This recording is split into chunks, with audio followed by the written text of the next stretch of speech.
Hello guys, এই দেখো আমি ফ্লিপকার্টে একটা ড্রেস অর্ডার করেছিলাম আর সেটা চলে এসেছে।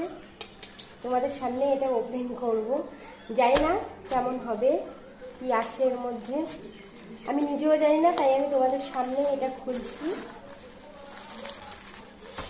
অ্যাকচুয়ালি এটা নাইট ড্রেস, তো আমি অর্ডার করেছিলাম, আমার দেখে পছন্দ হয়েছিল। কেমন হয়েছে একটু দেখে নিই, ঠিক আছে? যেরকম ভেবেছিলাম সেরকম এসছে কিনা।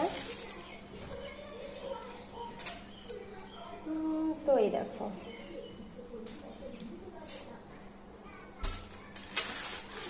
এই যে ড্রেসটা কেমন হয়েছে, কেমন লাগছে সব পরে তোমাদের সামনে আসতে পারবো না, তাই উপর থেকেই পরে দেখাচ্ছি। লাল টুকটুক করছে,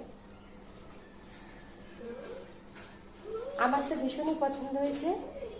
তোমাদের কেমন লাগছে একবার তোমরা কমেন্ট করে জানাবে অবশ্যই। আর এটার প্যান্টিটা এসছে, তো এই তো চলো, যদি ভালো লেগে থাকে তাহলে অবশ্যই লাইক কমেন্ট শেয়ার করবে। তো চলো, টাটা।